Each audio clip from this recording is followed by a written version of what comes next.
Veíamos también en el informe internacional, Estados Unidos va a responder, dijeron desde allá, en consecuencia, comillas, tras este fatal ataque de Cuba contra Lancha. Para analizar este tema estamos con Marcelo Pérez, analista internacional del Campus Creativo de la Universidad Andrés Bello. ¿Cómo estás, Marcelo? Gracias por acompañarnos acá en Mega Noticias Ahora M.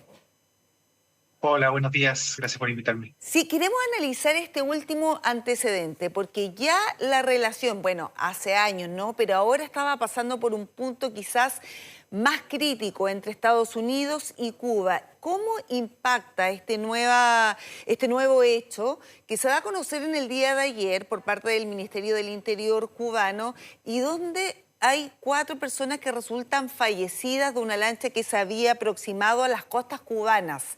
¿Qué antecedentes se tienen de lo que pudo haber ocurrido precisamente en esas aguas?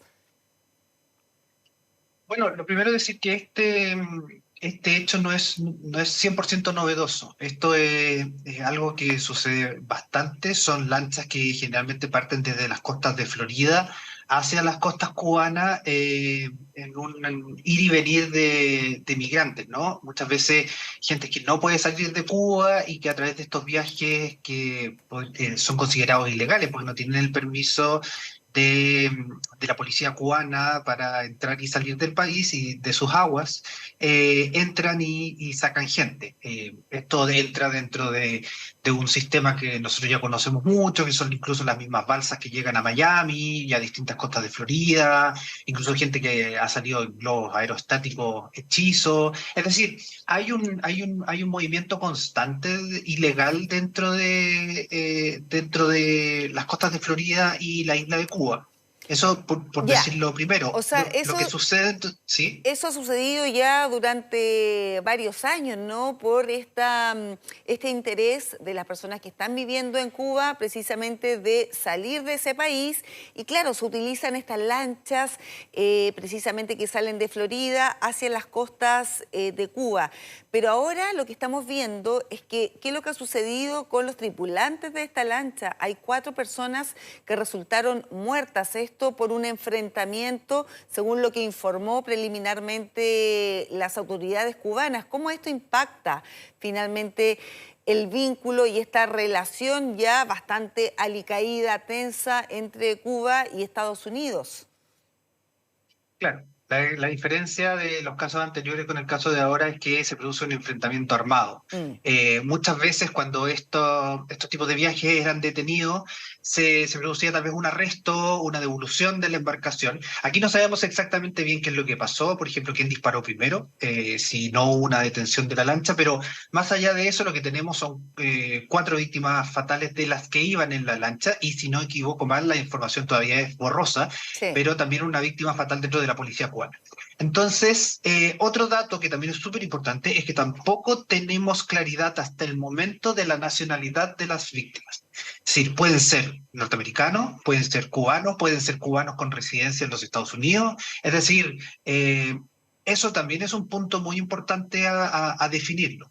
Ahora, ¿en qué momento llega esto? Llega en un momento, como lo dices tú, efectivamente de una relación muy álgida entre los Estados Unidos y Cuba. No es que Cuba y Estados Unidos hayan tenido desde hace más de 30 años una buena relación, pero en este momento, con la nueva doctrina que ha impuesto Trump a Latinoamérica, uno de los puntos importantes luego de la caída de Nicolás Maduro ha sido Cuba. El corte del envío de petróleo desde Venezuela hacia Cuba ha hecho caer a la isla en una crisis energética brutal. Hoy día vemos apagones de alrededor de 20 horas en la isla. El sistema de recogida de basura está prácticamente caído en Cuba, la basura no se recoge. Hay peligros de infestación de ratas, hay peligros de enfermedades que se creían desaparecidas, etcétera, etcétera.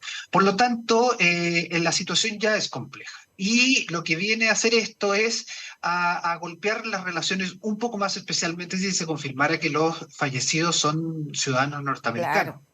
Claro, claro. Ahora, sí, O sea, es una información que preliminarmente no se tiene, por eso escuchamos a Marco Rubio, ¿no?, que es secretario de Estado norteamericano, señalando que primero iban a recabar ellos los antecedentes y nos iban a informar precisamente por los datos o los hechos que describiera las propias autoridades cubanas, sino que lo iban a hacer ellos y que iban a responder, dice él claramente, en consecuencia. O sea, esa respuesta que debemos esperar de Estados Unidos va a depender, como tú señalabas, Marcelo, precisamente de la nacionalidad de las personas fallecidas en este enfrentamiento que hubo en las costas cubanas. Sí, obviamente que va a importar mucho, como digo yo, la nacionalidad va a ser muy diferente si son ciudadanos norteamericanos nacidos en Estados Unidos o, por ejemplo, son cubanos residentes que obtuvieron la residencia después de estar mucho tiempo. Incluso existe la posibilidad que ni siquiera sean cubanos o norteamericanos. Este tipo de embarcaciones muchas veces son piloteadas, por ejemplo, por mexicanos que esto es un negocio, básicamente se paga para ir a sacar gente de la isla. Entonces, eso va a ser súper importante. Pero también hay otro punto que es muy importante, que es en el momento que sucede esto, porque en estos días Estados Unidos abrió levemente el bloqueo económico que tenía sobre la isla de Cuba. El Senado de los Estados Unidos declaró que los Estados Unidos comenzará a permitir los trabajos de las empresas privadas que manejan el petróleo dentro de la isla, lo que va a significar, por ejemplo, que se pueda empezar a activar de nuevo el sistema eléctrico.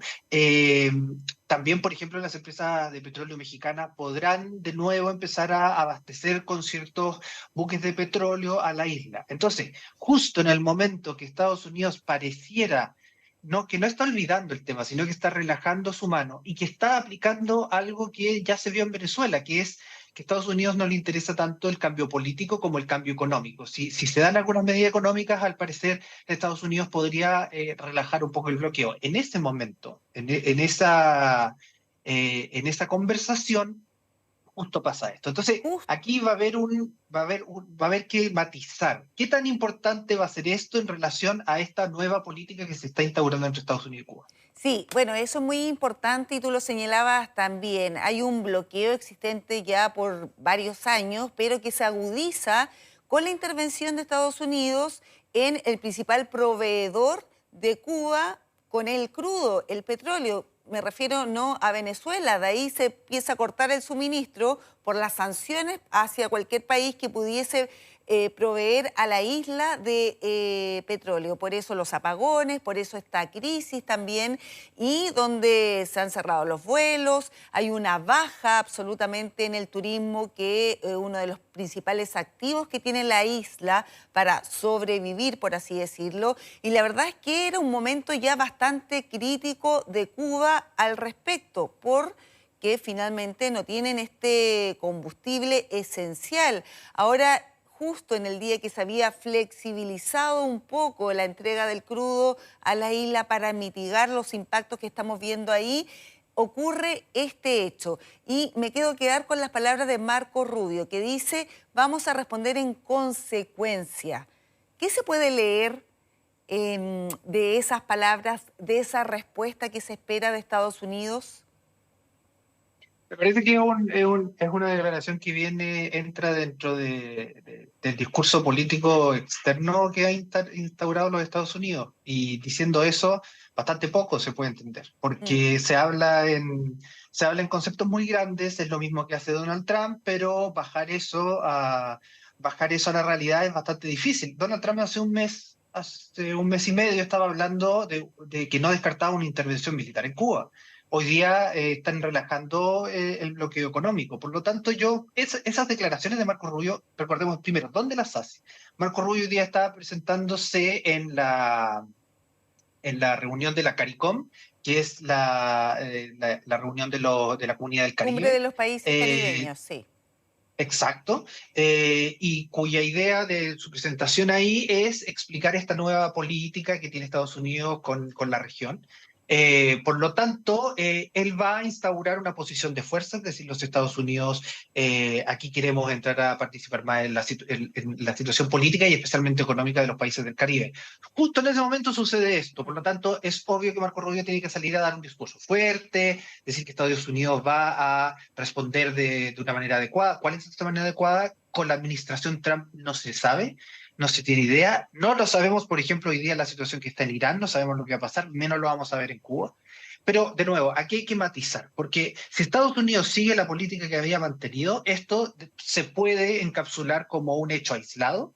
Estados Unidos se puede desembarcar, decir que estos eran ciudadanos que estaban haciendo una actividad ilegal, etcétera, etcétera, y que exige que sean devueltos los cuerpos, exige una investigación, pero la política con Cuba continúa, ¿no? O ya algo más fuerte, que me parece complejo. Y también recordemos aquí un punto que es muy importante.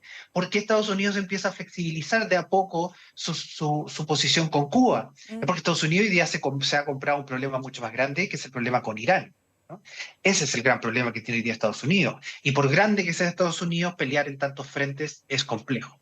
Por lo Claro. tanto, manejar el tema de Cuba como una relación económica, de un bloqueo que se puede ir flexibilizando, es más simple que cualquier otro paso como los que se dieron en Venezuela. Sí, me detengo en lo que tú señalabas y hace mucho sentido, que lo que primaba para Trump, por ejemplo, de inmiscuirse en Venezuela tenía que ver más por el tema económico, más allá del tema ideológico, porque una vez que se captura a Nicolás Maduro, se deja a otra persona del régimen, Delcy Rodríguez, una persona del régimen chavista, y da la impresión de que la política sigue tal como estaba antes. Lo que cambia es el estatus económico en el sentido de que Estados Unidos es la persona que, o sea, el país que está administrando lo más importante de esta intervención, que tiene que ver con el crudo, con el petróleo. ¿Qué se puede esperar de esta relación con Cuba? Tú lo señalabas también, en un momento lo que decía Donald Trump era que no se descartaba una intervención militar al estilo de Venezuela. ¿Uno puede esperar eso que pueda ocurrir quizás en un futuro no tan lejano, o eso podría estar descartado también? ¿Qué es lo que busca Trump con Cuba? Este control también que quiere realizar y que tiene ya de Venezuela en términos económicos. Yo creo que los casos venezolano y cubano son demasiado diferentes. Pero tú lo dices muy bien. Aquí lo que se busca y lo que Estados Unidos ya ha demostrado es que no le interesa la política, le interesa el sistema económico que se impongan dentro de los países latinoamericanos. Eh, el cambio de régimen en Venezuela fue un cambio de régimen económico, de qué tanto podrían entrar las empresas privadas extranjeras, y la verdad que el cambio político importó bastante poco. A mí me parece que en Cuba puede pasar un poco lo mismo. O sea, yo no veo a Miguel Díaz-Canel saliendo del poder en Cuba, porque además Cuba tiene una tradición mucho más grande. Cuba, como país, ha demostrado una resiliencia que ha sido durísima para los Estados Unidos. Cuba sobrevivió a invasiones de la CIA, la invasión de Bahía de Cochino, un bloqueo económico gigante. Es decir, el régimen cubano se ha mantenido más allá de muchos intentos de intervención. Esa fuerza, no, Venezuela obviamente no la demostró, pero de nuevo, yo creo que aquí lo que intenta Estados Unidos es romperle la mano a Cuba desde el punto de vista económico.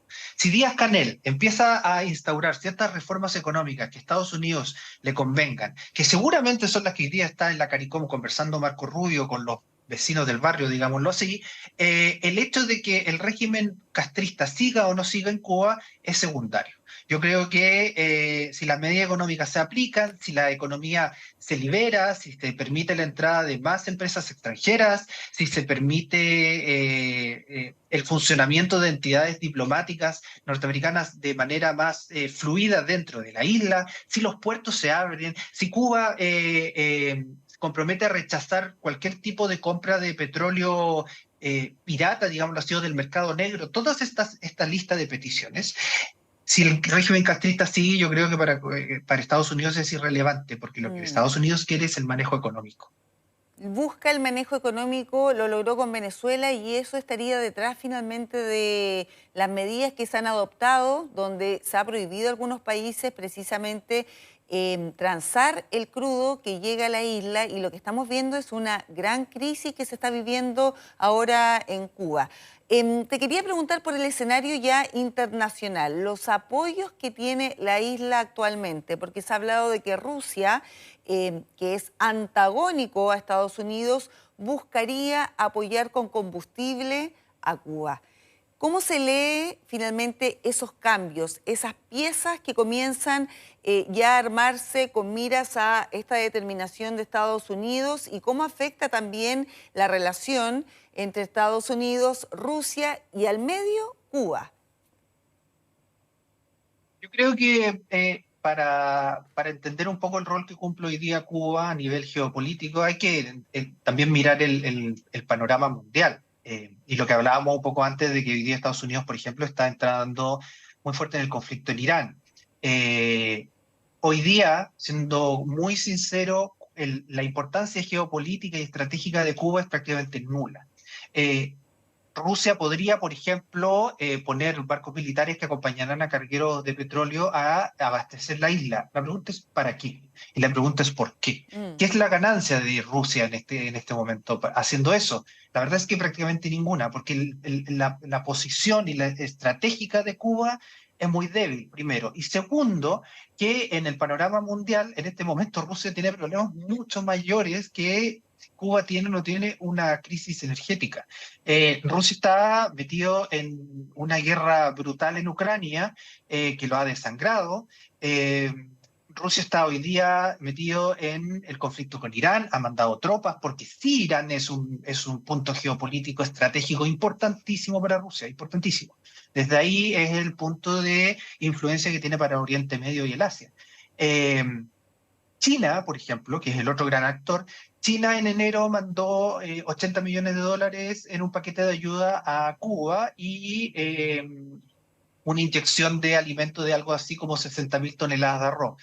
Es una ayuda, sí, pero es una ayuda prácticamente nula, no significativa. Es muy poco ese nivel de ayuda. Y eso te demuestra también que para China tampoco Cuba hoy día es lo que fue en su momento, que es ese polo estratégico desde el cual podrían influir hacia toda la región. El panorama ha cambiado, la región ha tomado otra importancia y hay otros lugares en el mundo que son hoy día más importantes para las potencias como Rusia o como China.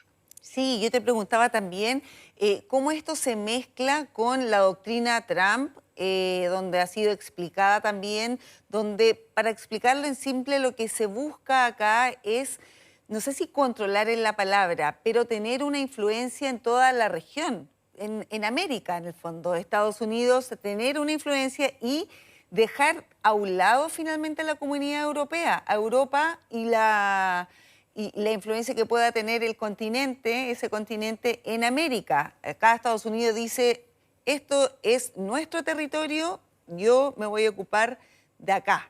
Esa es como la impresión que da, o se puede analizar en simple lo que intenta demostrar Estados Unidos, y ahí cómo entra finalmente Rusia y esta relación que puede haber y este antagonismo que hay entre Estados Unidos y Rusia, una eventual ayuda de Europa, en este caso Rusia, a Cuba. Lo que la política de los Estados Unidos hoy día con América es una extensión de lo que a principios del siglo XX se conoció como la doctrina Monroe, que Mm. era básicamente establecer que América era para los americanos, americanos en el sentido de los norteamericanos, los estadounidenses. En esos tiempos, a principios del siglo XX, eso fue con dos líneas, ¿no? Una línea militar y una línea económica muy fuerte, y que generalmente iban de la mano. Las grandes empresas frutícolas, por ejemplo, se instalaron en Latinoamérica, apoyadas por el ejército norteamericano. La invasión en Panamá, etcétera, etcétera. Hoy día Estados Unidos, a través de Trump, y él mismo la ha nombrado, ¿no? Esa doctrina que se conocía como la doctrina Monroe, en el discurso de Estado de Donald Trump, él la renombra, ¿no? Y ahora la nombra la doctrina Don Roe, por Donald, ¿no? Y eso es nuevamente establecer que el continente americano pertenece a América. Y eso él lo intentará lograr a través del control económico porque recordemos que aunque sean países, los países latinoamericanos tengan un nivel militar más bajo que Estados Unidos, siempre una invasión militar es económicamente a niveles de popularidad para un presidente muy costosa. Entonces, ¿qué es lo que está pasando aquí? Lo que pasa es que el mundo se está alineando, ¿no? Eh, China ha establecido ciertos polos de influencia fuertísimos, especialmente en Asia, pero en otros países también. Rusia está, en la guerra en Ucrania, está intentando hacer exactamente lo mismo, y Estados Unidos está tratando de establecer su foco de influencia en el continente. Mm. Lo está tratando de alinear y está pensando en que si controla esto, está pensando, estamos hablando metafóricamente, pero si controla el continente americano, Estados Unidos debería ser muy poco dependiente económicamente del resto del mundo.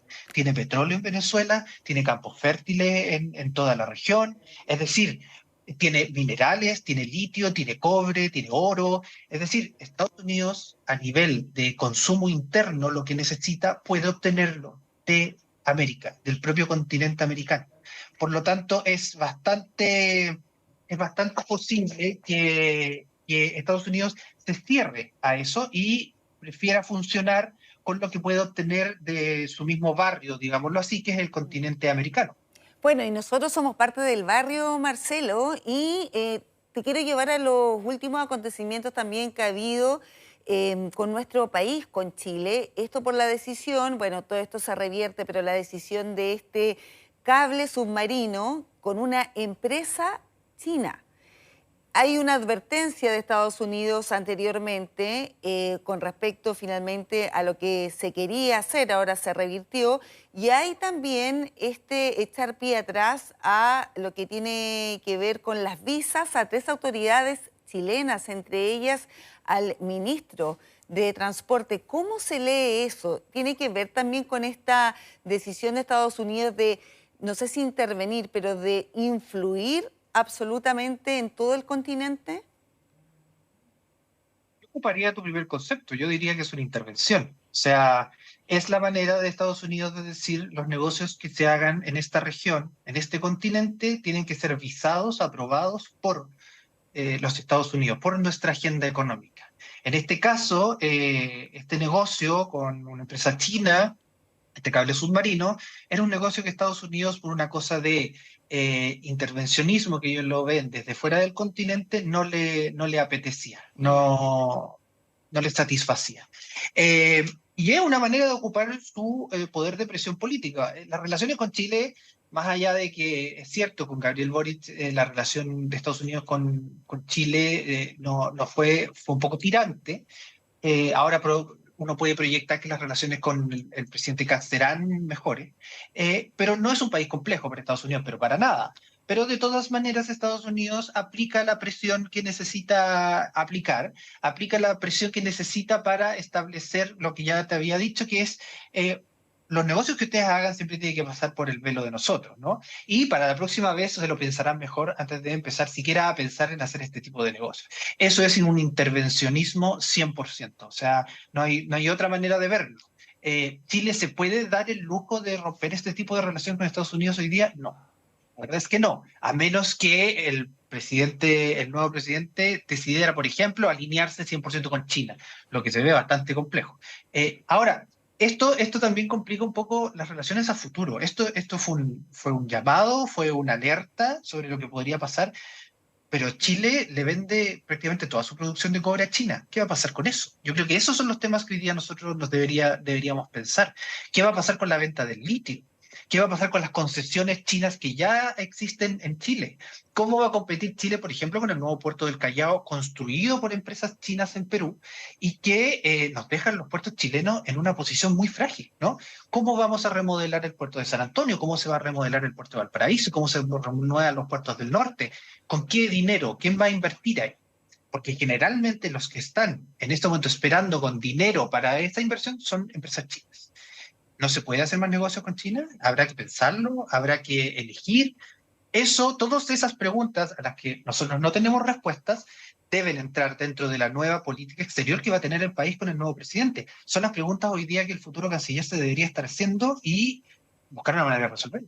Sí, donde por ahora no ha habido quizás una postura tan oficial de parte de quien será el próximo presidente de nuestro país y tampoco de su canciller. Se ha dicho que se va a indagar finalmente qué es lo que sucedió con estas tratativas, este acuerdo, este decreto que se firme que luego se revierte, pero sin duda que hay que estar muy pendientes de esas reacciones y finalmente cómo va a ser la relación de nuestro país a partir del 11 de marzo con Estados Unidos y por supuesto también con un socio estratégico económico que es China. Muchas gracias, Marcelo, por todo ese análisis que hemos hecho también de esta relación y estos últimos acontecimientos que han impactado a la isla y que sin duda estamos esperando todavía cuál va a ser la respuesta de Estados Unidos. Que esté muy bien y que tengas buenos días.